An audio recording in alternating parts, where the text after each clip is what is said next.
американский пирог, там. Есть ли у тебя какой-то, знаешь, такой crazy story, допустим? Машина быстренько подъехала, Ага. окно разбили. Я не понимаю, да, вот тут защитная, а тут нормальная, короче. Обычно Если они захотят, могут зайти. А что побудило заняться именно кофейным бизнесом? Почему именно кофе? Я в 2011 году в Украину поехал учиться, и там я жесткий кофе выпил. Меня прям штырило, и мне это нравилось. Как вот удалось придать, да, своим кофейням уникальную современную атмосферу? Основной секрет, почему я смог почувствовать американскую кофейную культуру, потому что я работал с американцами, то есть мои клиенты были американцы. Секретов нет? Я не понял, почему ты оправдываешься сейчас? Я не оправдываюсь, Понимаешь? да. Арслан, ну куда ты? Приветствуем! Сегодня на канале The Global Millennial мы вернулись к вам еще с одной вдохновляющей историей успеха. Сегодня у меня для вас сюрприз. Интервью с удивительным нашим другом, земляком Арсланом, иммигрант-миллениал, который превратил свою мечту о собственном кафе в процветающую сеть в Нью-Йорке. Так что хватайте кофе и давайте окунемся в это вдохновляющее путешествие. И Арслан, хош келипсиз, как говорят в Узбекистане, хош келдинг, там, да, по-нашенски, да. Давай, можешь ли ты нам рассказать, пожалуйста, немного о своем прошлом и о том, что вдохновило тебя переехать вообще в Штаты? Всем привет, еще раз, меня зовут Арслан. Тут немного прохладно стало, поэтому у меня может голос дергаться. Спасибо, ребята, что пригласили. Я изначально в детстве даже, когда мы смотрели американские фильмы, и я еще ходил на английские курсы в американский центр у нас в городе. Да-да-да. Я уже тогда знал, что я перееду или хотя бы просто приеду посмотреть или пожить на время. Я вообще думал о подростковом возрасте, что я тут вот на колледж пойду. То есть из Да-да. американских фильмов вот эти американские там ребята парти, вот это, как там американские... Автобазе, да, T-Girls. колледж, да. Американский пирог там. Совсем вытекающими. Да, после таких комедий реально захотелось в Америку, и особенно в Нью-Йорк, Калифорнию, как говорится. Ну, У нас еще вопрос, такой вопрос. Как долго ты в США? Вот как? Давай я так, уже примерно вот 7-й год начался, 6-7 лет, да. 6-7 лет, да? Да. Вау. За 6-7 лет, мне кажется, у тебя было столько историй, столько событий, да, через которые ты прошел. Да. И, наверное, есть ли у тебя какой-то, знаешь, такой crazy story, допустим, чтобы рассказать, типа, знаешь, со мной случилось вот это, и, типа, знаешь, Да, ну, одно crazy story было, когда я только еще прилетел, и у меня, когда в колледж устроился, я по ночам работал в газ-стейшене. окей. Газ-стейшн — это заправка, то есть мне просто холодно. Нормально так? Да, без проблем. Мы на крыше с видом Чуть-чуть значит, холодно. на Гудзон, поэтому чуть-чуть поддувает, ребят. Так что это мы греемся кофе, конечно. Очень вкусный, кстати. Спасибо, Да. спасибо. Ночью в заправке работал, то есть, ты вот ночью, особенно в заправке, видишь вот разных людей, Контингент. очень странных. Некоторые как зомби ходят, некоторые, ну, естественно, они под наркотическим влиянием. То есть, было один раз, заходили 2 чувака, машина быстренько подъехала, Ага. окно разбили, То двери... есть там, где ты работал, получается. Да. Офигеть, Там окей. маленький газ-стейшн, окно разбили, зашли, попытались ограбить. У меня там была защитное стекло, Да. которым сзади я сидел, но туда был ход к двери. Там Вау. тоже стеклянное, только это не защитное стекло. Вау. То есть я не понимаю, да, вот тут защитное, а тут нормальное, короче. Обычно Если они захотят, могут зайти. Слава богу, они не зашли. Я показываю кассу, потому что мы в 11 вечера там оунер, Да. то есть работодатель приходили, забирал деньги, то есть на кассе ничего нету, и все остальные транзакции чисто Чисто через карту. на да. вот этих, да, Вау. заправке вот этих аппаратах все. И я показываю $200, я говорю, ну, забирайте, говорю. Да. Они потом, да, разнервничались, весь магазин так, Разочаровались. чипсы вот так сбросили, то Вау. бросили, там окна разбили. Я представляю. Да, и Эффект. просто ушли, да. Полиция пришла, конечно, чуть позже, не успели чуть-чуть, но я им описание дал, вроде нормально. И То есть полиция, реалии из фильмов боевиков оказались да, с твоим участием, и да, ты ощутил все прелести ночной жизни а-ля Бруклина да, и да, да, Бродвей, What's да. Up, My Brother, да, вот из этой серии. Да, когда вот ночью работаешь, вот, и мне кажется, это везде может быть, особенно Вероятность возрастает. Бруклина, да, вероятность возрастает, самых вот необычных людей видеть. Да, это... Окей. Я с этим согласен, я тоже. У меня тоже был опыт работы в ночной смене, и там были такие люди, просто нереально. Взрослое время после 10 вечера начинается, Да. так что... Есть же фильмы, С рекламы которые выходят, да, да. реально вот точь-точь. Да-да-да. Окей, вот если мы вернемся к открытию сети кофеин, да, на Манхэттене, это огромное достижение, да, Спасибо. что конкретно интересует, наверное, многих наших подписчиков, что побудило заняться именно кофейным бизнесом. Вот мы сейчас будем интро делать, рассказывать бренд Arvachi Coffee, значит, Арслан является владельцем этих кофеин. Вот, и хотелось бы узнать просто именно что побудило заняться кофе, да, вот почему именно кофе, может, Да, твоя история, у по-любому. меня никогда не было планов открывать кофешоп или вообще кофем заниматься. Я, конечно, дома пили такие Нескафе, да? Помнишь, Nescafé мама 3 в делала 1, да. Нескафе 3 в одном. Мы думали, что это кофе. Я не знал, ну, конечно, мы видели там в рекламах, там, Якобс Монарх, там, Да-да. кофейное зернышко, и там, Машинка, да, мы как думали, что это реальное кофе. И я в 2011 году в Украину поехал учиться, и там мне надо было рядом с учебой как-то поддерживать, То есть работать, да, учиться, поддерживать себя, потому что у меня мама одна содержала нас, двоих братьев, то есть ей было тяжело, поэтому надо Конечно, было да. работать. И я работал тогда в кафе и официантом работал. И Мгм. тогда я первый раз там нормальный кофе выпил. Да-да-да, Ну типа, да, у нас кофейная культура еще тогда не была так-то развита. это было сколько лет Да, назад? Где-то 10 лет назад. 10 лет назад, да. Да. Время очень быстро проходит, ребята, в США. Да, не Да, говори. очень быстро проходит. На что времени не хватает. Вообще никак. И Хотя я сегодня, вот последние 2 года я вообще не работаю, но все равно не хватает. Вот с утра я чуть-чуть с темы сбился, вот я с утра просыпаюсь, да, и первая же мысль: хоть бы никакой проблемы в телефоне, да, хоть бы никакой проблемы. Телефон достаю, там 3 сообщения от работников, там вот то, сё. да. И, докторский appointment, то есть, встреча с доктором, о которой ты забыл, короче. Да-да. Все вперемешку, короче. Вот, продолжая мысли о кофе. Я первый раз нормально кофе выпил в Украине, получается. И тогда мне уже понравился каждое утро брать американо или эспрессо. Я жесткий кофе выпил. И Жёстко. да, я с латте не начинал. Я изначально, Да. меня прям штырило, и мне это нравилось, когда Давай вот ещё, какой-то да? наркоман там. Дозу Да, ежедневно с да, утра получал, и он заряжен, и все. да, особенно когда экзамены или какие-то важные дни, я обязательно выпивал кофе Да. и побольше там эспрессо, чтобы на 3 часа мой мозг был Да, максимально активный, как, да, возможно. И тогда мне понравился кофе, но я еще даже тогда не знал, что я всю жизнь, ну, буду кофе заниматься. Да.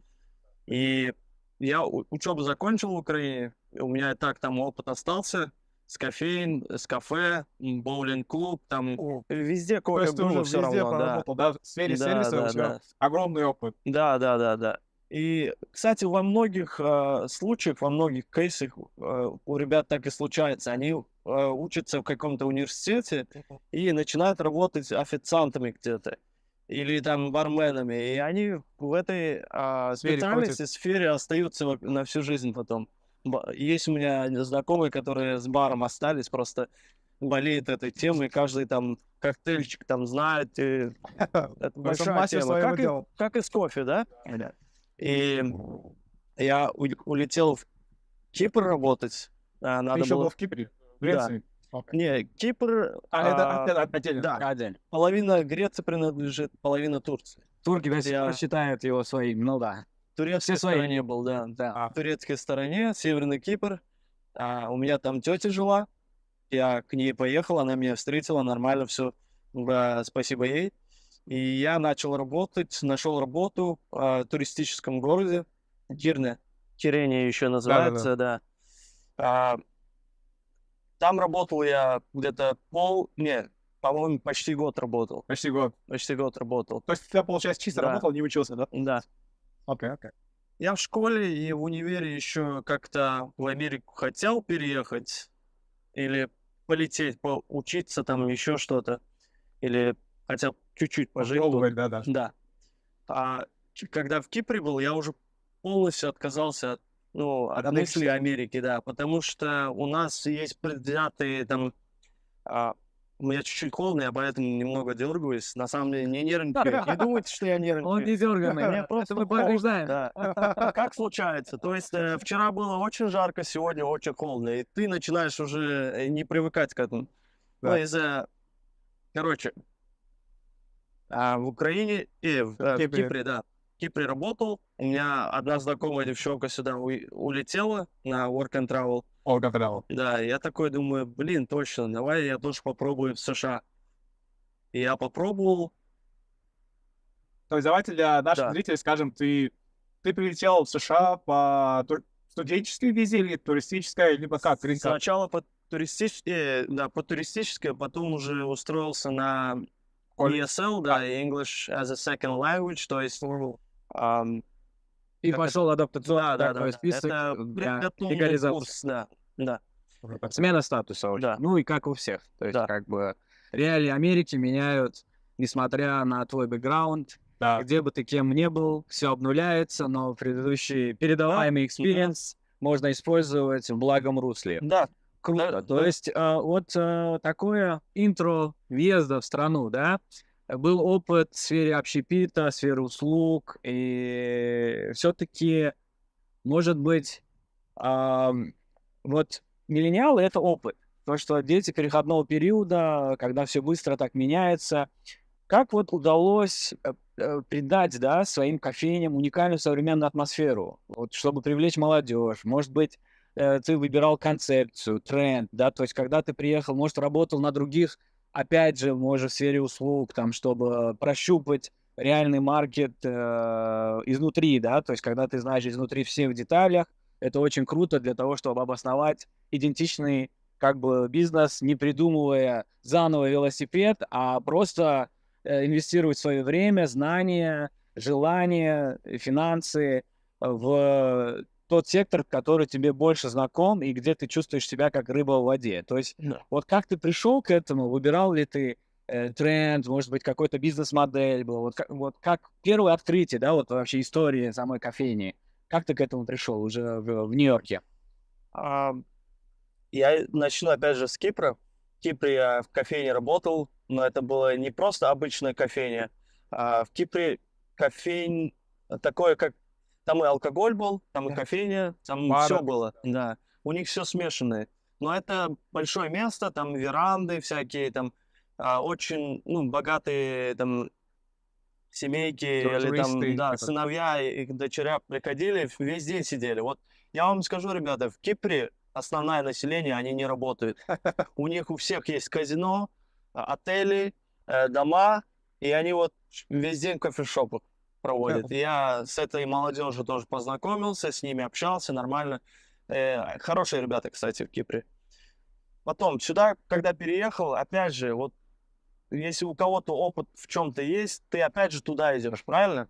Рядом с учебой мне невыгодно было ехать там трак-драйвингом, да, то есть уже это как это называется, фуру водить не приходилось, потому что у меня там надо присутствовать в городе из-за учебы. И рядом, или таксистом, да, опять же у меня нету параметров, чтобы в такси работать. И я получился, что я нашел сначала первую свою работу в Челси, кофешопе, район Челси в Манхэттене есть. Я там немного поработал, но мне было неудобно ехать в Манхэттен.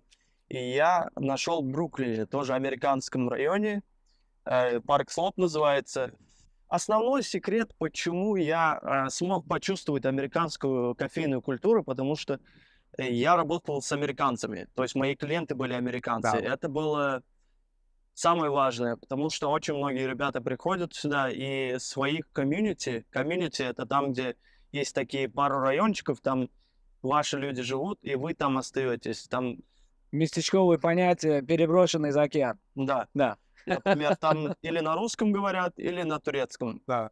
Где остаешься, ты там и зависаешь потом. Это как Просто- болото, да? Да. Время умирает, как вот это. Да. Я не скажу, что это плохо, я не скажу, что это хорошо, потому что некоторые добиваются успеха в своем комьюнити, то есть Да, они да. становятся адвокатами, они становятся бизнесменами или там кафешку там же открывают, у Да, них да, да. нормально бизнес идет. То есть это неплохо. Свое для своих. Да, но если ты хочешь кофейню открыть именно в Нью-Йорке, то ты должен прочувствовать эту американскую культуру. Потому что я вот замечаю, да, иногда езжу в русский район, там даже люди заходят в кофейню, они открывают не кофейню, а кафе уже, потому что кофейни не получится там. Да. Есть Типа- пару кофейн, и то еле-еле держится, потому что тут основная оплата в чем заключается кофейню? Это не только в кофейнях, в ресторанах тоже В в любом США. ресторане. Это чаевые, то есть без чаевых никак. А почему-то наши люди мало типа, Это- мало чаевые дают. Да. Да, особенно если они вообще родились в СССР, то вообще мало оставляют. Что такое тип, да? Да, что Ты такое наоборот, ты чаевые, должен мне да. платить, что я пришел к тебе. Да. Да, это да. Вот, из-за этого там, думаю, не было смысла открывать кофейну. Да. И пару кофеин есть, но они как кафе, они еще там, люди зависают, там времени проходит, там Да, тусуется молодежь, можно сказать. С ними конкурировать невозможно было. И конечно. учитывая то, что у меня никаких там спонсоров не было, то есть никто меня не спонсировал, банки мне деньги не давали. Вы представляете, я по студенческой визе был. Кстати, да, давайте Да. напомним, что Руслан, он приехал по студенческой визе, и за это время он работал в нескольких работах, да, вот минимальных работах, и смог открыть свое кафе. Это просто нереальное достижение даже, потому что, почему я это говорю? Потому что люди здесь думают, что если у меня нет документов, если у меня нет грин-карты, то у меня ничего не получится, Да. мне никто не поможет или так далее. Это Но правда. США, Америка такая страна, что есть возможности для всех, Для всех. и если ты способен, если у тебя есть мотивация, если ты знаешь, что ты делаешь, ты можешь добиться, да, Да. своего. Да. Что вечно что-то ждут. Да, вечно. И будет у меня грин-карта, я стану тем-то, будет паспорт, стану еще тем-то.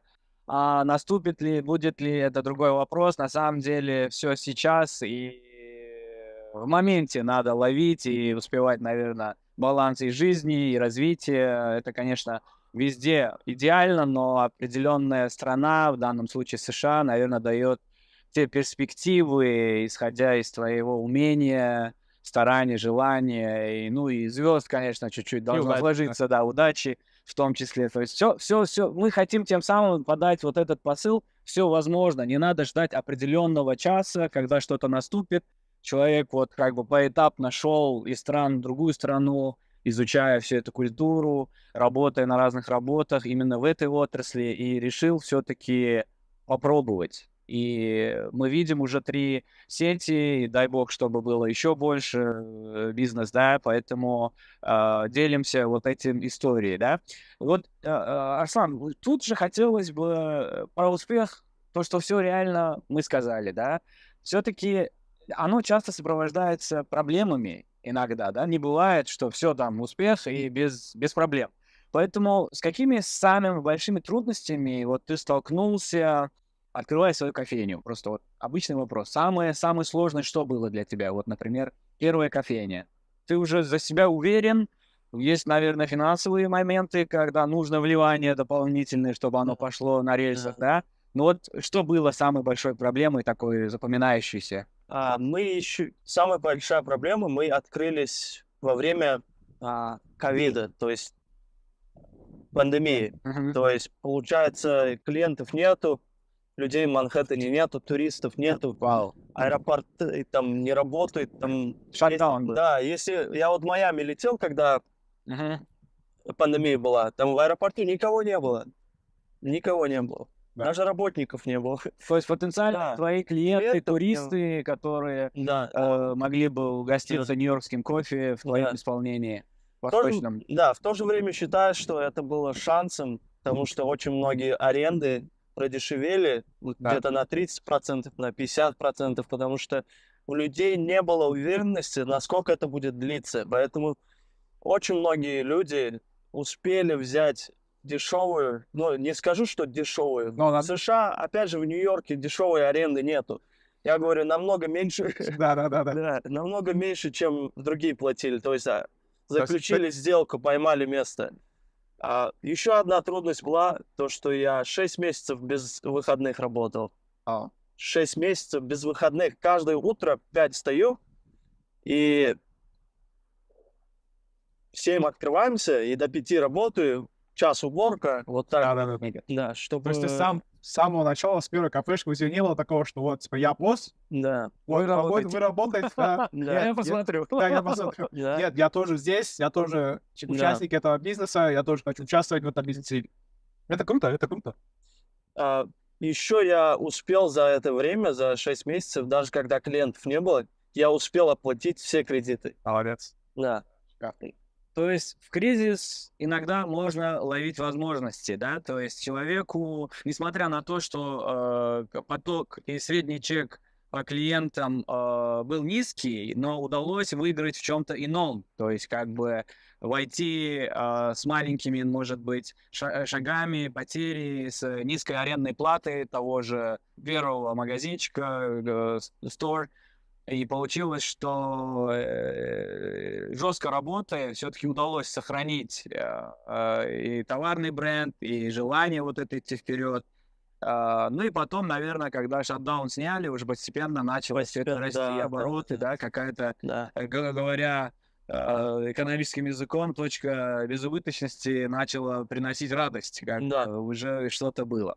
Окей, вот миллениалы любят устойчивость. Всем нам хочется, что все прямо сейчас, все получилось. И вот как в твоей сети кофеин, Арслан, внедряете ли вы какие-то а-ля экологические green системы или иные методы в свою бизнес-модель? То есть, говоря, вот опять же, экономическим языком, да, чтобы достичь, когда усилия вложенных сил, денег уже окупились, и вы думаете о каких-то трендах, инновациях в эту отрасль. То есть чем-то отделиться от тысячи, может быть, сейчас за тысячи кофеин, который имеет сетевую многолетнюю историю, и быть среди них, конкурируя, то есть по-любому у кого-то твой вижен, да, вот на эту отрасль, как бы что-то новое привнести, там, я не говорю зеленый чай по-туркменски или по-узбекски мешать с кофейней, то есть тут мы говорим о другой культуре, кофейной культуре, то есть, Да. Во многих странах, так как мы перешли на то время, когда ни у кого нет времени. Сейчас по долгому времени не сидят в кофейнях, да? Они если там не онлайн-работники, они приходят быстренько... Онлайн-работники. Да. И вообще даже, да, бизнесом легко содержать именно to go, то есть с собой стаканы. Поэтому очень много людей используют вот эти стаканы, и очень много пластика выбрасывается в нашу землю. То есть, атмосферу, да. да, если вы видели видео, как там океаны полностью пластика, у рыб там внутри желудка пластики находятся, черепахи там в носу там. Обычная пипетка, да.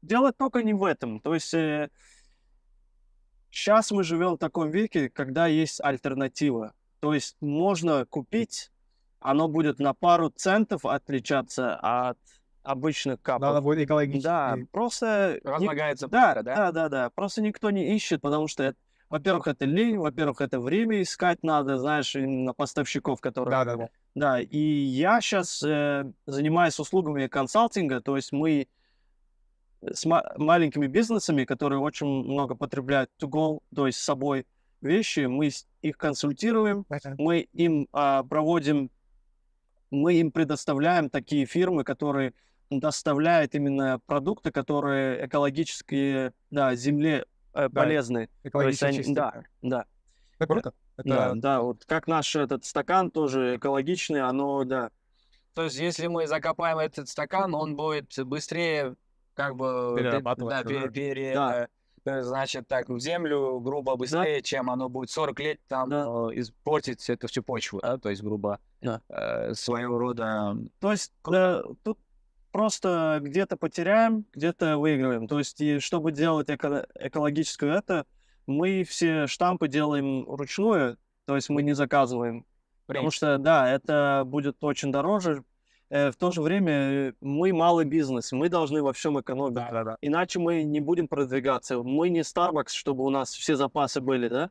Поэтому мы делаем это руками, этот лого, но в то же время мы экологичную пользу обществу и среде Америки в первую очередь приносим. У меня есть вопрос. Да. Вот ты уже занимаешься бизнесом, да, поднялся с нуля. Вот у меня вопрос. Чему ты научился вот за последние 3-4 года, скорее всего, 3 года, да, как-то открыл, делая бизнес в США? Потому что я тоже хочу в будущем заняться бизнесом. И мне интересно, и, наверное, нашим зрителям интересно, да, кто думает открыть бизнес, либо мечтает открыть, вот, какие-то Да. там, не знаю, лайфхаки, бизнес-хаки, знаешь, вот Да. типа так.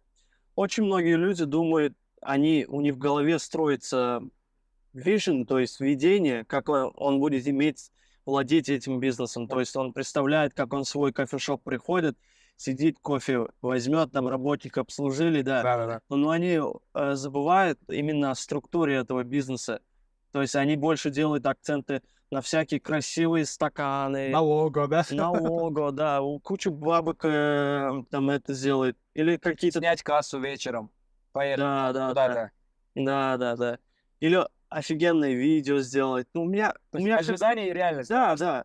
Мы сейчас, конечно, делаем видео и качественное, и все остальное, но изначально, если у тебя какой-то помощи нету, даже если у тебя есть помощь, я не думаю, что у всех там, у 80% людей, я думаю, у них нету таких спонсоров, которые дают деньги, и Да. иди делай, что хочешь, да, такого нету. Поэтому все время надо, когда вначале заходишь, надо думать о прибыли, то есть Да. Максимальная экономия. да. Этот веб-сайт можно потом сделать. Зачем тебе веб-сайт? Кто заходит в веб-сайты вообще? Да, Кроме заказывал. Wildberries у вас, да? Это не реклама. Или там Amazon, Да. или Facebook. То есть никто в веб-сайты не заходит. Веб-сайт это как визитка сейчас служит. Да. То есть оно тебе не нужно. На первоначальном этапе тебе веб-сайт не нужен. Да. Фокусируйся именно на бизнес-процессах, думай о том, как их сэкономить, как... Думай о том, что как деньги падали, вот только что, как взять эти деньги у людей. То есть, что и взять, я имею в виду, Да, что-то да, продать. что-то предлагать. То есть оно не должно быть сначала вот это все, а потом я буду деньги получать. Такого нет. Сначала давай деньги получи, а потом это все закроешь. Да.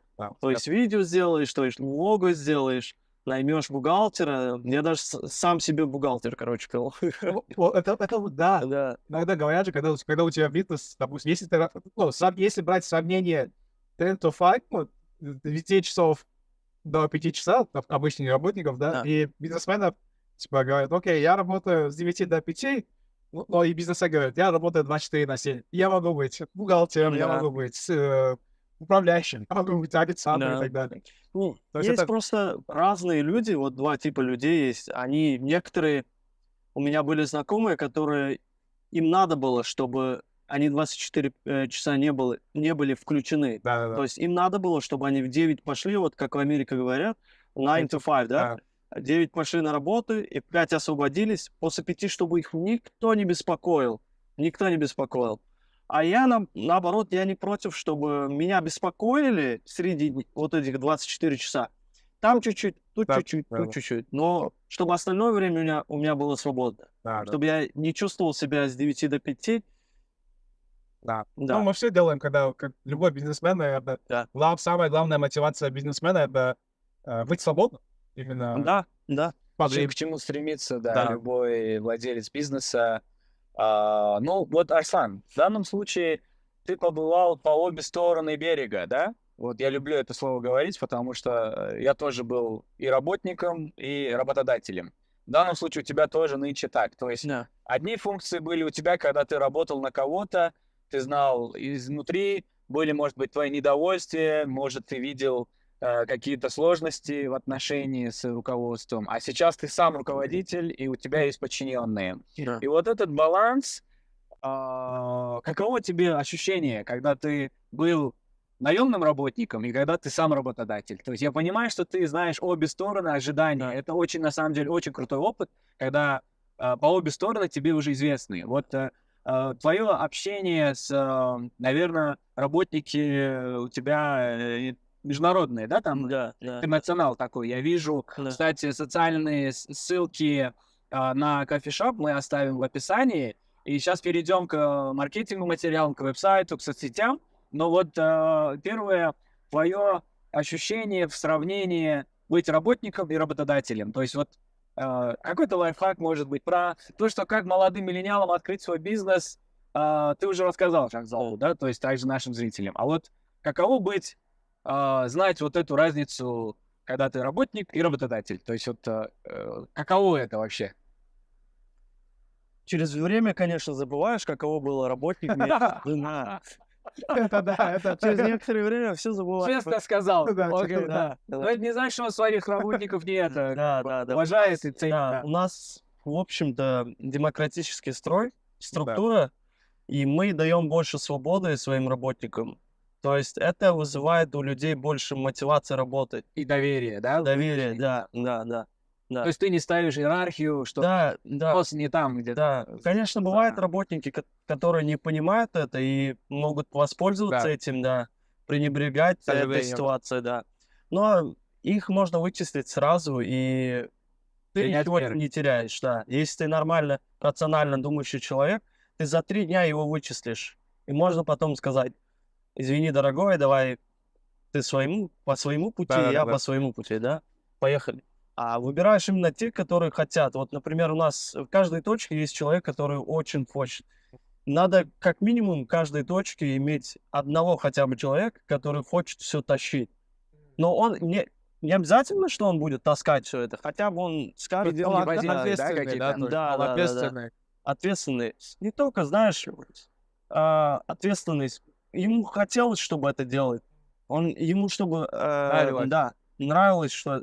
А есть такие, многим нравятся кофешопы. Также по другой Он сфере. воспринимает да. как свое это. Вот Да, это да, очень да. важно Ну, видеть, наверное, со стороны да. владельца, когда кто-то горит желанием просто нормально улыбнуться клиенту, задержать в чистоте место, да, там Да. как-то не сидеть, а пойти там что-то прибраться, там что-то приготовить или какой-то заказик, позвонить, доложить какие-то обстоятельства. Это же круто. То есть Да. ты поощряешь таких своих Да. работников, да? Я не верю тем людям, которые говорят, это невозможно найти в человека.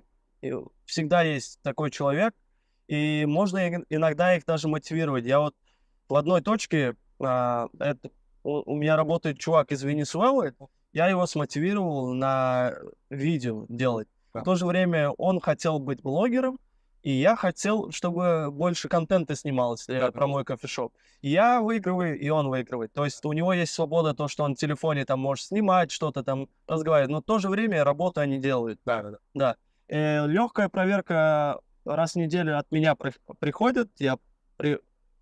Так как я внутри этой сферы работал, я каждую мелочь знаю, Конечно, куда да. что поставили, я уже это замечаю. Да. И я думаю, это один из плюсов. Моего Смотри, успеха, изнутри, да. да, изнутри все, Да. процессы все эти. Да.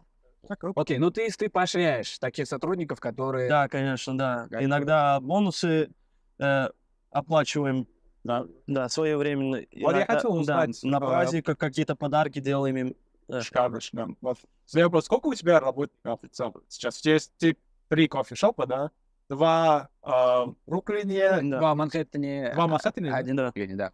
Ну, где-то 11 человек. 11 человек. Да. То есть у тебя получается, грубо говоря, для наших зрителей, так скажем, да, типа, средняя зарплата где-то 3000, да, долларов, скажем. 3-4 Да, тысячи получается, 3-4 да. тысячи. То есть человек дает возможность работать людям. То есть Да. 11 человек, это очень огромное, то есть Да, я в месяц, ну, получается, где-то оплачиваю 40 000 Да, долларов да. чисто зарплаты другим людям, да? Это круто. Да. Это реальная возможность для других. Я также понимаю, что, наверное, иногда нанимаешь себе на работу наших соотечественников, да, и Да, даешь возможность им работать в нормальной да, сфере, не на стройке, либо на где-то пыли, да, либо там, да, работать в каких-то ночных сменах, там, как бы, да, да, как сказать, да. э, Заправка. да, заправка. Да, Еще наши люди, очень многие, не только наши люди, я не говорю, что туркмены или узбеки, да, я говорю СНГ. да, Вот в чём. СНГ, русскоговорящий. Да, ну я слышал, у мексиканцев такое тоже есть. Именно есть такая вещь, которая вот своим не хотят помогать. Вот это есть. Вот изначально, даже вот советами, да, какие-то слова Да, скрывают, какие-то возможности скрывают. Есть такие пути, есть вот эти пути. да. Почему бы не рассказать? Я в это категорически верю. Уже 2 человека открыли бизнес, я их консультировал. Такой же бизнес. У одного кафе, у другого кофейня. То Да. есть я в этом ничего плохого не вижу. Наоборот, я отдаю. Чем больше ты отдаешь, вот, тем больше тебе у тебя вселенная дает. Да, Представь возможности. меня, человек с 600 баксами, который приехал в США. Слушай, у И тебя было да. 600 баксов, да? У Да, меня было 600 баксов. 800 долларов. Как бы. Серьезно? Да. Да. Я жил в такой комнате, э, Пос- да, в Бруклине за там 350 Да. долларов, и там мышки бегали. А, Да. Я один раз даже во сне прокричал и встал. Потом у меня сосед говорит: ты что, во сне кричал? Я говорю: да. Мне показалось во сне, то, что мышка рядом лежит. То есть я их не боюсь, но именно вот да. не хочется касаться, знаешь, ты же Конечно, не хочешь конечно, таракана трогать, конечно. правильно? Вот. И Да, тараканы были. это да. Здесь Короче, все. Эта комната была, конечно, но у меня тогда была цель работать. И Вот ты хорошо поднял тему насчет того, что насчет соотечественников, да, насчет людей, которые не хотят помогать, да.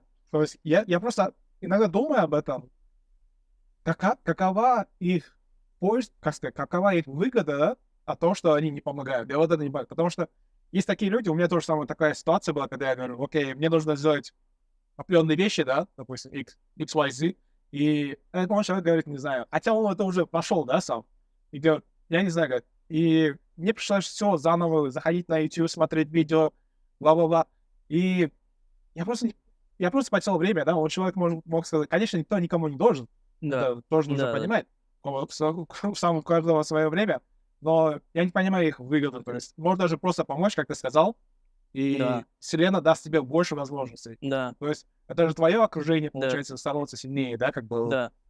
Америка же, это получается как страна всей вселенной, ну, Да, это как мир, бы да? Тут все столица, находятся, да. все народы находятся. То есть у каждого маленькое или большое комьюнити. Наша СНГшная комьюнити, она маленькая. Да, Ну, некоторые части она большая, но по всей Америке она она маленькая.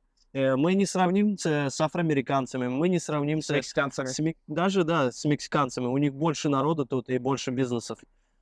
И да, конечно, единственный случай есть, богатые какие-то там принесли уже деньги, Да.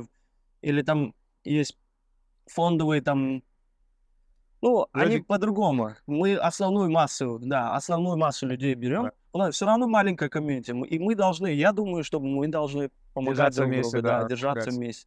Чтобы у нас были свои адвокаты, у нас были, чтобы свои доктора, да. Да, Как у евреев, например, как они друг друга кстати, поддерживают, да. да. Они Кстати, могут весь этот прийти в синагогу, когда надо, по 100 долларов скинуться и купить дом этому, который только да, приехал. да. Да. Или работу ему найти. То есть, То есть да, брать образцовые, значит, брать еврейское комьюнити, как они держатся вместе, поддерживают да, свои да, же да, бизнес-вопросы, да, адаптации, интеграции, какая-то сплоченность, да, адаптация. да, Ты думаешь, нужно проецировать и в нашей комьюнити, чтобы люди держались вместе, как-то облегчали свою жизнь, да, и было полегче, да, да. с этим. Есть Кстати, вот, да, согласен, вот с этим я согласен. есть в Узбекистане город Самарканд, да? Браво. Вот именно я заметил, в нашей эре самаркандские друг другу очень хорошо помогают. Именно самаркандские. Я не говорю все узбеки. Да, Вот нужно с них пример взять и как можно больше друг Сплотятся. другу, да.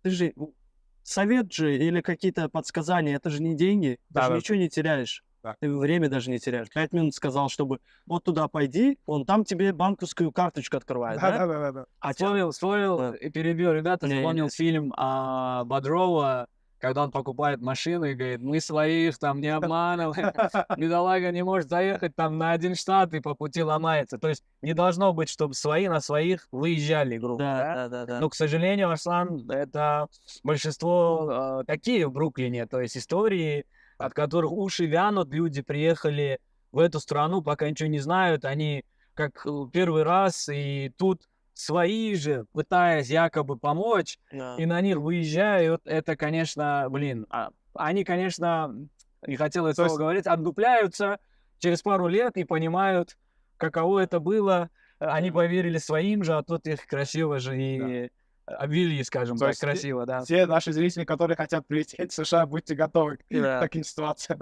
Да, многие говорят там, Любви, да? Да, да, к любви. не хочу, чтобы много людей приехало в США, потому что они рабочие наши места отнимают. Это, Ой, это самое тупое, что можно подумать. Да, я согласен с тобой. Америка большая страна. Всем Ну, хватит. Нью-Йорк вот такое место, да, вот Так. такое место, и тут 8 миллионов человек помещается. Мы даже, в США даже нету людей. Вы видели вообще в карте территорию США и Индии, да, например?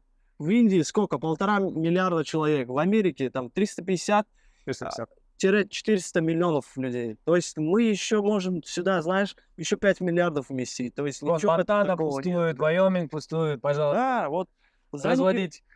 Скотт. Да, год и тогда. Да, многие, которые не приехали, они видят по фильмам, они думают, это везде в США, как в Нью-Йорке, да? Много людей на улицах, такого нет. Вот за Нью-Йорк выезжаешь, там абсолютная пустота. Да, Одинаковые места. одноэтажная Америка. Да, Но очень общительные Да. люди. Вот это я обожаю. Да. То есть вот это да. улыбаются, здороваются, да. Да-да-да.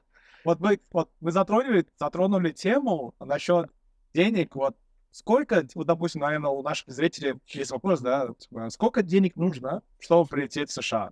Допустим, столько денег я должен взять с собой, допустим, неважно, студент, грин-карта, либо что бизнес и так далее. Сколько денег мне нужно, чтобы прилететь в США? Вот ты сказал, что у тебя было $600, да? Да. У меня было $800. У вас, я не знаю, сколько у вас было. Наверное, у вас было больше. У меня был счет, да, но кэш был до 10 тысяч, Да. но хватило на 1,5 месяца. Я хотел жить в Манхэттене Мгм. сразу же. Сразу. И да. тут за 1,5 месяца, пока учеба, то все, Мы, да. можно сказать, мы уже смеемся сразу же, мы понимаем, что можно и за $600. И сам прикол в том, что я, кстати, ребята, когда я сказал в декларации, когда заезжаешь, спрашивают, сколько кэша с собой, Да. и когда я сказал эту сумму, они мне говорят, а зачем столько кэша? Я говорю, на нужды. А они говорят, на какие нужды? Я говорю, наличные. То есть, и вот тут, ну, много же кэш не берут с собой Да, люди. да, Обычно да. все в кредитках, дебетовых Да. картах. То есть тут, чтобы ты с собой там больше, там, я не знаю, на $500 или 1000, это уже Да. максимум, что ты можешь нести в кошельке. Да. А тут как бы оборот кэша не такой, как у нас, и поэтому везде все можно карточкой. Вот сколько нужно? Вот на С данный собой. момент, вот сейчас 2023, 2000, Чем больше, тем лучше. Я думаю, 2000 минимум нужно. 2000, да, Минимум, да. на первый месяц, пока ты найдешь работу. Ну Да. и плюс накладные расходы, которые вы пока Ну, приедете. Да. Да, но да. И изначально устраивать какое-нибудь кафе, там, где с едой связано. То есть ты уже... То есть уже Да, лайфхаки тоже Да, говорят. То лайфхаки. есть ты уже сытый, хоть Ты давай. уже сытый, как минимум, да. Поспать можно и в метро, да? Да, я шучу. Но я между работами, когда на 2 работах работал, я в метро спал. Но не значит то, что я там жил. Да. Я реально там По спал. пути Да, дремал, короче. да, Экономил время. да. Час ехать до Манхэттена, и я час спал. Было... Но по каким-то странным ощущениям я мог проспаться вот до одной станции, да? Да. Это Автопилот, да? Да. Один раз только не проснулся, я в конечной станции был, в каком-то неизвестном месте, Куинси, где-то Вау. проспались там, где я. Это да. Вот говоря про маркетинг, да, ты согласишься сейчас, Шахзад, потому что ты IT-гай, Да. больше по разработке, у меня инфобиз, там бизнес-консалтинг, в данном случае реальный предприниматель. Понятно, что когда мы говорили про веб-сайт, это как визитная карточка о том, чтобы иметь представление о бизнесе, о типе, грубо, бизнеса, где это расположено, какие цели, миссии. Конечно, как инструмент продаж, смотря из какой отрасли, это можно делить, да, на разные. В данном случае, так как у него физический магазин, и там идет продукция, которая продается на месте, внедрение социальных сетей очень важно сейчас. Некое онлайн-присутствие в глобальном масштабе и как бы выделяться инструментами маркетинга. Да. Вот какие соцсети вы используете и курируешь ли ты сам, грубо, их ведение или какие-то идеи для этого? То есть вот расскажешь, если там Инстаграм, Ютуб, может быть, какие-то лайфхаки там, или вы делитесь новостями, зазываете клиентов, или же там вот... Это же хороший инструмент для того, чтобы вести такую рекламу и заявить о себе. Why not? Да, в 2017 году я тщательно начал интересоваться соцсетями, и я даже читал про это. И я начал блогерство, то есть начал выставлять видео в Инстаграме и в Ютубе. Это Вроде собственное свое, еще не собственные кофешоп. видео, да, Окей. еще не кофешоп. И тогда я вот понял, что в будущем без соцсетей вообще не обойтись. Это как брендинг, да, типа, каждый Это человек должен брендинг, иметь бренд да, свой. То есть у тебя было желание рассказать о себе, потому что ты в Америке, у многих рождается Да, такое желание, да, как бы, да. ну, раньше нужны были большие связи, чтобы выйти, чтобы другие о тебе узнали, а сейчас, если есть Вот тебе в что телефонах, сказать, да, пожалуйста, взял, включил, Да, позвал друзей, кофе пьешь и рассказываешь, как бы, да. да, окей. Да, сейчас куча блогеров все равно про Америку снимает, и у них не настолько просмотров много, потому что сейчас уже алгоритм поменялся. Тогда еще алгоритм был молодой, можно было внимание. Привлечь. Например, да, я запускал Инстаграм, Инстаграм работает под Facebook. Я в Facebook рекламу, например, на территории Туркменистана, там, Да-да-да. Украины или России выпускал, и там народ на меня подписываться Подписывался, да. начали, да. И в чем плюс этого? То, что я работал там на американские деньги, а аудиторию Да. почти, можно сказать, подкупил. Но я признаюсь этого, я честно, я не говорю, что я настолько офигенный блогер, из-за этого люди начали на меня подписаться. Особенно в наше время это так не работает. Если видели, там, самых топовых российских блогеров, даже Гусейн, там еще кто-то, у них всегда giveaway. Да. И каждый день, Поддерживать, да, да, аудиторию. как на фабрике выходят новые блогеры. Да, есть такое. Вот, те, кто начали, когда только Инстаграм запускался, те, кто тогда начали, сейчас вот эти Логан Пол, Гусейн Гасанов, Джейк они Пол. только тогда начали. У меня даже друзья были, которые говорили, фу, Инстаграм, только девочки там Да, постят, я еще чего там. помню такие Да, я так Что ты там делаешь, да? Да. А это же просто маркет attention, то есть внимание. Экономика внимания, на самом Да, деле, мы сейчас очень крутой инструмент. Мы сейчас в такой экономике. То есть только вниманием. Если видели, некоторые вообще такие тупые действия делают на камеру, Да, тупые вещи делают, хотя они в жизни не тупые. Да. Но это чтобы чисто привлекать внимание. Да. И, конечно же, это помогает бизнесу продавать, это Заявлять о себе, заявлять о себе, маркетинг. да, постоянно показывать, допустим, брендинг. Допустим, я знаю, что у тебя в кофешопе есть аккаунт, мы оставим ссылку, либо видео несколько сейчас, наверное, где-то здесь.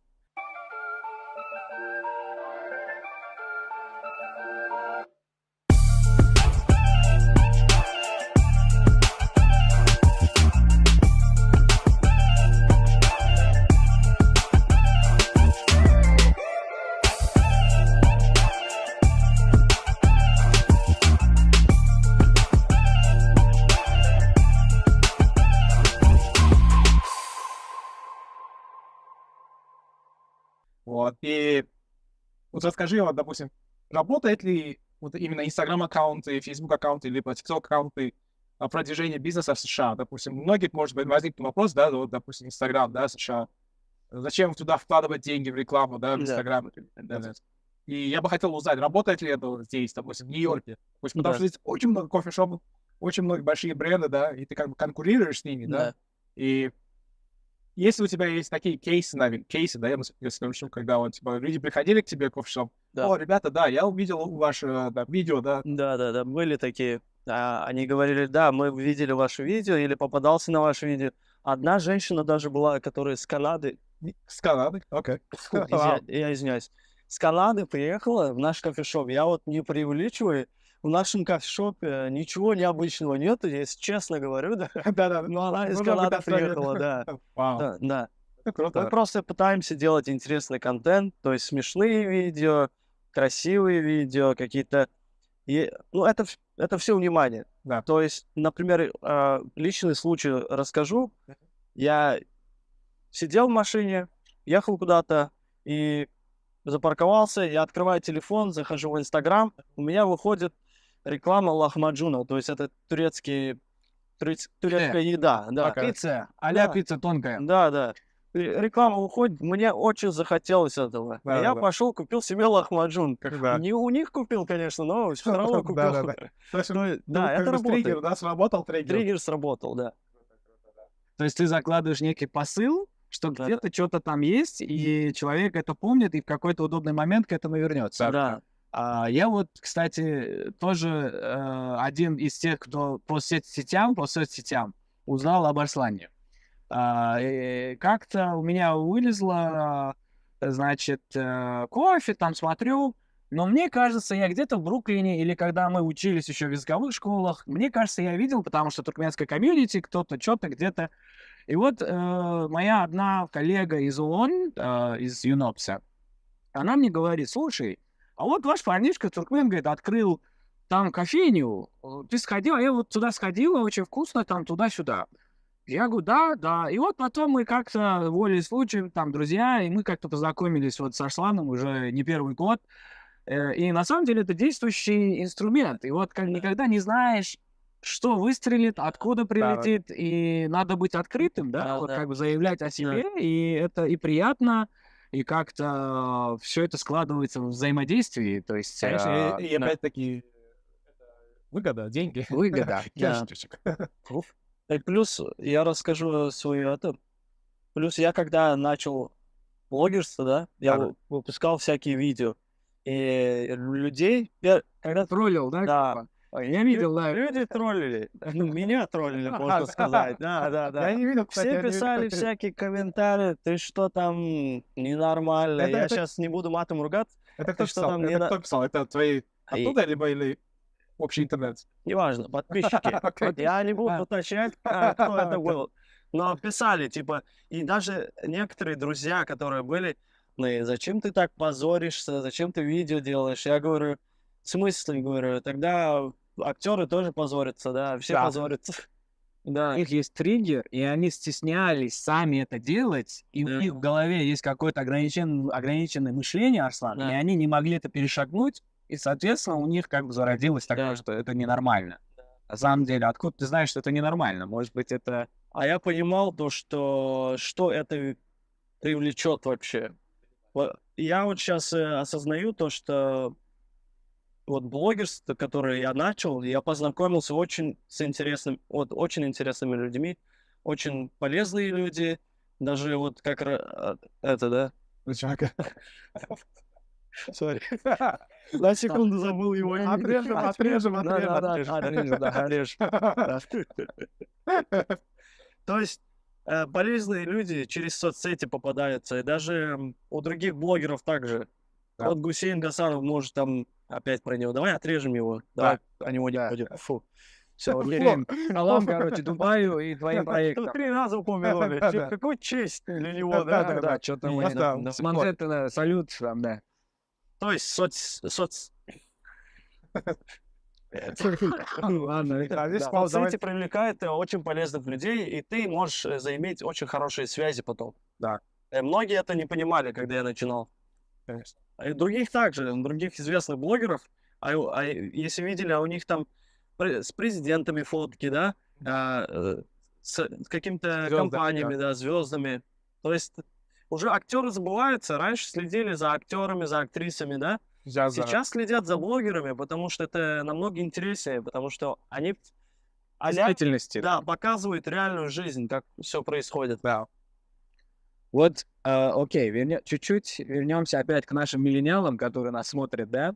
Часто ищут баланс между работой и личной жизнью, Арслан. То есть, как бы, наши сверстники, да, и для всех это актуально, в любом возрасте, я думаю, что вот как ты распределяешь время между несколькими кофейнями, личной жизнью, да, может быть, лайфхаки тайм-менеджмента, может, ты просыпаешься в 4 утра, а потом вечером в 4 ты идешь там и играешь в гольф, может быть, там плаваешь, стреляешь, неважно. То есть какие-то хобби и твои лайфхаки тайм-менеджмента управлять бизнесом, потому что операционные вопросы, они затягивают. То есть можно бесконечно быть в этой рутине, если ты там будешь стоять, бартендерить грубо, наливать кофе всем. Это тоже ты мог бы делать, например. Или стоять у кассы, всем махать, руководить там в основном из там манхэттенских, может быть, больших кофешопов. Но вот как ты распределяешь свой тайм-менеджмент? Потому что баланс личной жизни хочется и пожить, потому что, ну, прекрасный город, прекрасный штат, как бы путешествие, личные, может быть,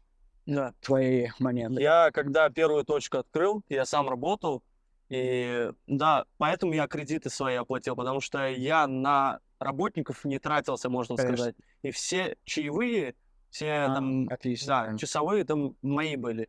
Но я понимал, что это ненадолго будет, и я сам не хочу 7 дней, ты уже автоматически становишься В каким-то... рутине, да? Да.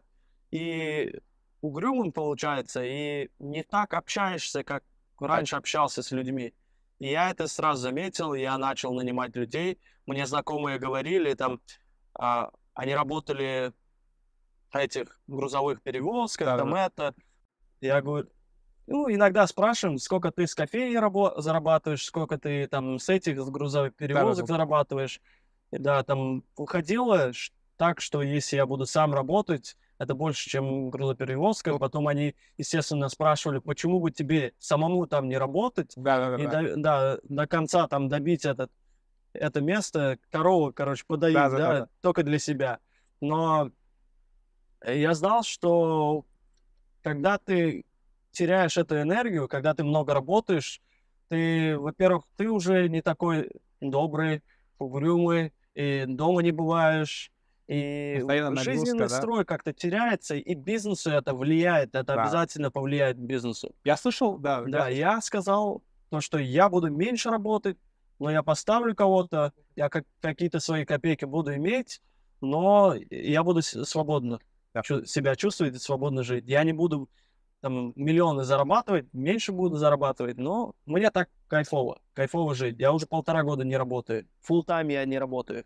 Я слышал такую фразу, типа, в бизнесе нужно быть очень, ну, человек, который организовывает бизнес, он должен быть свободным, потому что идея приходит, когда ты open-minded, а не когда ты загружен, постоянно работаешь. Постоянно загружен. И стресс постоянный. Это очень важно, да. Да, я вот когда работал, я домой приходил, успевал только покушать и в душ сходить. Потом вырубаешься просто. И утром Да, фильм поставишь, все равно не досмотришь, там 10 минут вырубился. Командный пункт вырубает, и все, да? Да. Утром опять по новой. Да. То есть операционка засасывала тебя всего, и тебе хотелось после определенного периода уже нанимать ответственных сотрудников и выходить некий зум-аут со стороны на процессы в целом, да, чтобы лучше руководить, лучше общаться и трекать какие-то экспенсы, некий индикаторский учет анализа хозяйственной деятельности твоей организации в данном случае, да? Окей, вот тогда еще вот напоследок, плюс-минус, да, не могут ли нам рассказать о каких-то, может быть, интересных планах на будущее? Потому что я у Шахзада буквально 2 недели назад тоже спрашивал, да, каких-то интересных планах на будущее, расширение, может быть, сети кофеен, или инвестиции в другие какие-то отрасли, может быть, менторство, например, в нашем же консалтинговом бюро по открытию бизнеса с нуля, да, в США, если кто-то хочет аналогично сферу услуг или кофейню, например, открыть. А мы помогли там с анализом бизнес-проекта и также вместе анализ маркета. То есть какие у тебя планы на будущее, в перспективу, может быть, интересны какие-то проекты? Мог ли бы ты, например, если наши уважаемые зрители обратятся к нам за менторством, например, чтобы мы могли значит, к тебе перенаправить этих людей? То есть вот какие вообще твои планы? Как ты видишь через 3, 5, 10 лет, например? Вот. Да, в моих социальных сетях, так как очень много, довольно достаточно подписчиков, очень много, и они знают, чем я занимаюсь. Им очень многие писали, а что это, а что так, как это можно сделать, как это. Ко мне даже подходит, я с ними, у них деньги пока не беру, я всем бесплатно рассказывал, как это открыть, где, какое место надо найти, садить. да, какой там аренда, какая аренда должна быть. Ко мне вот недавно 2 парня подходили и говорили: вот мы нашли место, там 10 000 долларов аренда, еще чуть-чуть. И я посмотрел место, я такой думаю, и трафик, сколько народа проходит. Как-то не соотносится, то есть ты еле-еле в ноль выйдешь. Хотя это нормальная аренда. В Нью-Йорке, именно в Манхэттене, 10 000, 8 000 это обычная аренда ресторанов, кафе, там. Рестораны могут быть еще дороже. То есть много кого интересуется этим вопросом, и много кого, вот тренингов, да, менторов, много менторов, которые по другим сферам. Есть много менторов, там, вот, например, берем, в России очень популярна эта тема, да, менторство, всякие там организации, которые сами никогда ни один бизнес не имели, Давай. учат других. Нет. Они курсы прошли, Да. типа они стали Они сами фасилитаторы. ходят, Да-да. и эти курсы потом тебе перерассказывают за какие-то там деньги, да, и это бесконечный поток, круговорот. А нету таких, которые по узкой специальности, да? Давай мы будем консультировать чисто по кафешкам. Да. Есть, конечно, большие организации, но они вас больше и будут спрашивать. Там анализ одного маркета будет стоить Да. десятки тысяч долларов Да.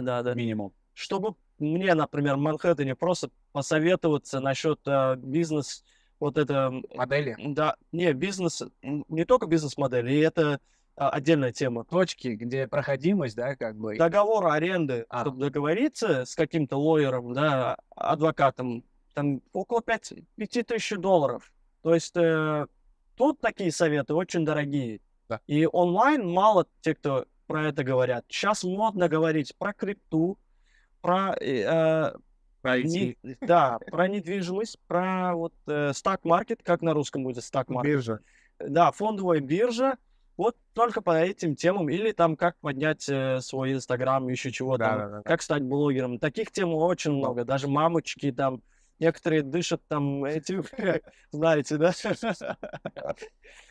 Таких очень много. То есть именно узкая специальность, как открыть кафе, как, да. Таких, То есть менторов очень мало. реальных людей из отрасли, которые Да. на себе Да. это все ощутили и знают тонкости за и Да. против, очень мало. Да. Кстати, у многих убеждений, Арслан, думают, а вот было бы у него 2-3 бизнеса, у него не было времени этим заниматься.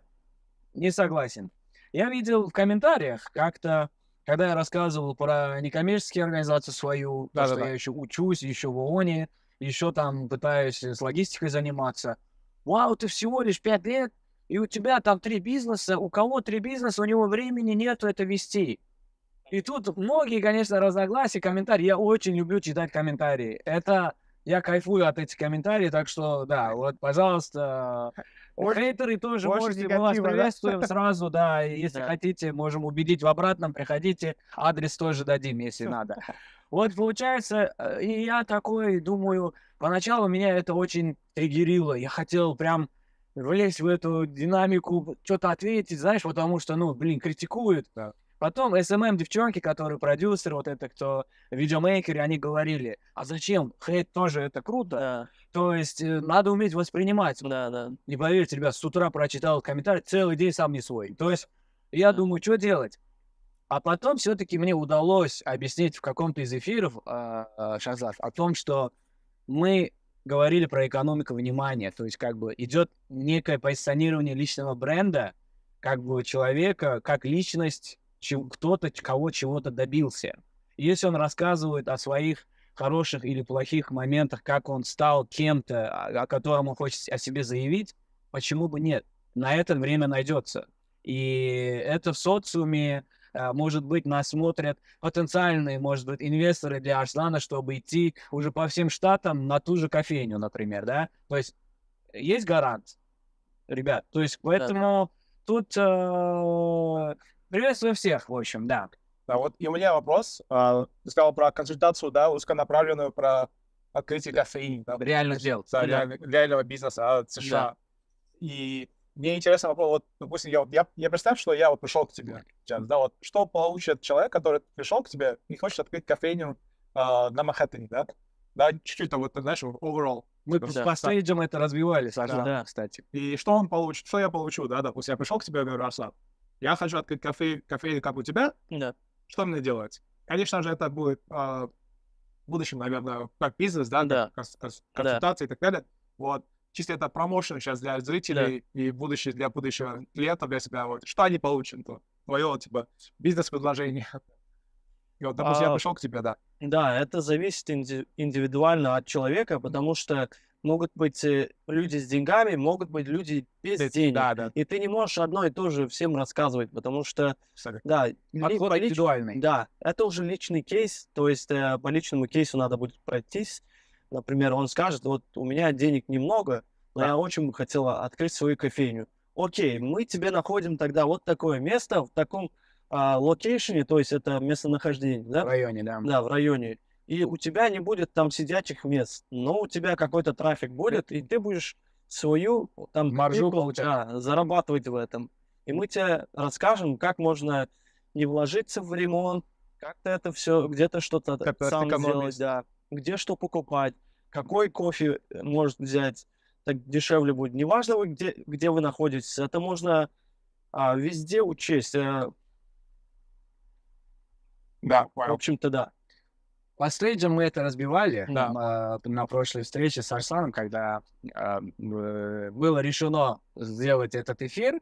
Наверное, тут индивидуальный подход советом на миллион, он иногда очень важен, потому что за человеком не то, что он как бы является сейчас действующим предпринимателем, а за ним весь этот бэкграунд, который он это все воплотил, и советы могут стоить действительно дорого, да, но это, возможно, обойдется в рамках какой-то консультации индивидуальной. Это очень крутая поддержка, ребята. То есть выйти на первых лиц в любом деле и узнать азы, если вы реально этого хотите, это многого стоит, да, то есть некий индивидуальный подход. Потом, значит, анализ ситуации, маркета, финансов, составление бизнес-плана, ее реализация, анализ маркета, потом, может быть, даже открытие, ведение, пиар, реклама его, раскрутка, да, стейджев очень много. Конечно, то есть, как бы, дальше уже человек сам в этом деле. Единственное, наверное, круто, если он сам имел опыт работы где-то, хоть а-ля в Старбаксе, хотя бы понимать, как выглядит линейное вот это производство, санитарно-эпидемиологических норм, пожарки, когда открываются, когда закрываются, там, да. Оно же много из деталей состоит. Это так просто хочу, ну, мало ли мы хотим чего-то, да, то есть это же, Арслан, наверное, уже вот волосы, я смотрю, белеют, то есть как бы братишка моложе меня, но у меня выпали в свое время, когда я выезжал из России, пока доплыл до Америки, у кого-то выпадают, у кого-то белеют, то есть у каждого есть за этими спиной там такой бэкграунд, он к этому пришел. Поэтому стейджев много, индивидуальный запрос могут направить, и можно рассмотреть на любом этапе. И знания, незнания, если им не делиться, мы свои ребята оттуда же, что и вы, и можем рады, да, наверное, помочь по разработке, по инфобезу, по бизнес-планам, по отношениям, выстраиванию government relations с предпринимательским сообществом. Поэтому... У меня еще есть один вопрос, Арслан. Okay. Я вижу кофе, да, вот. Наш кофе здесь. Да. Я знаю, что это твой бренд, правильно? И наши зрители из России или СНГ оттуда, да, могут ли они заказать у тебя это? Допустим, я живу в Москве, да, я хочу попробовать. Да, или с Украины. Да. Попробовать, конечно, вы можете. У нас есть веб-сайт, можете свой там email написать и заказ какой. Да. Мы на дегустации, если вам очень хочется, как, например, видите, там у человека, там, иммигранта, своя кофейня, я хочу попробовать его зерно, как это, чем они пользуются, да? Да-да-да. Да, конечно, мы можем индивидуально отправить, но я не думаю, что это будет кто-то будет заказывать это, Принципиально. да, чисто, чтобы использовать в бизнесе или как-то так, Да, да? чисто для себя попробовать. Да, попробовать для себя могут заказать, но я не вижу, чтобы они заказывали для своих кофеин Пока. или для своих кафе, да, это пока. Да-да-да. Да. Да, это Это можно сделать напрямую там из через Гватемалы или там Колумбия, да, договориться, сказать там, вот прожарку сделайте, там, как это, да, как Арслану, и мне отправляйте. Это Да. можно, это Вот. То можно. есть цепочка логистики выстроена. То есть вы Да. заказываете из Колумбии или откуда? Мы заказываем из Колумбии, да. Из Колумбии. Но жарят нам в Бруклине, то есть есть прожарщики, эти австралийцы. Австралийцы, кстати, к удивлению, у них, хотя кофе не растет, они очень спецы Да, в в этом. кофе, да. У них конкуренция в Австралии по кофейням невероятная. Вау. Там все делают офигенный кофе, и даже если какой-то интересный кофе вы видите в Инстаграме, это либо сделанный в Австралии, либо в Сингапуре. В Сингапуре. Да. Вау. Вот в этих двух странах они просто болеют этой темой. Это, то есть, целая наука. Такая, как Конкуренция невозможна. виноградом вино делают, также Да. с кофе Да. делать какой кофе, тоже большая тема. Да, как и в Нью-Йорке, да. Тут если видели, там, если карту откроете, там 1000 кофеин, да? Да-да-да. И конкурировать с ними очень сложно. Все думают, что кофейня — это легкая тема. Если я открою кофейню, я стану богатым, там, миллионером, да? Ребята, вы там на программировании больше богатыми станете, чем в кофейне. Это камень в мою сторону. Да. То есть кофейня — сложная тема. Вы не думайте, что там...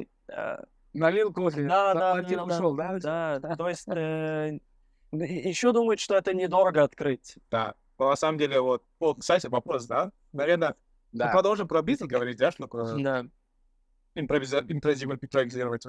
И вот сколько уйдет, вот, допустим, я хочу открыть кафе, да? Минимальную точку, да? Минимальную точку, допустим. Манхэттен. Ладно, давайте не В проходном месте в в одном Нью-Йорке. месте на Манхэттене здесь, на 43-й улице, самая топовая улица. Наверное, аренда будет очень большая. Давайте просто аренду берем. В среднем, да? Да, Гость. Не, аренду не уберешь, потому что это большая часть. Да, вот, я знаю.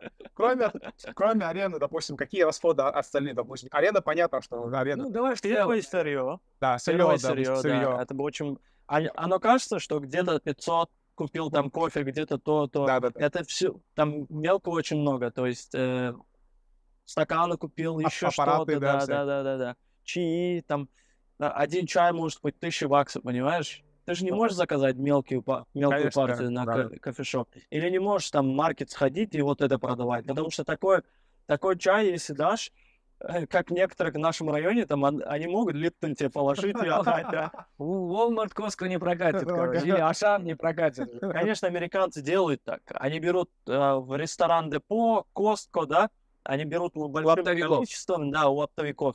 И что получается? У них потом, например, Нет за индивидуальности. Нью-Йорк выходишь, у них в кафешках чай и цезарь-салат и пицца или там паста, все одинакового вкуса. У них у всех похожие продукты, потому что Понял. надо хоть какую-то индивидуальность иметь. Да.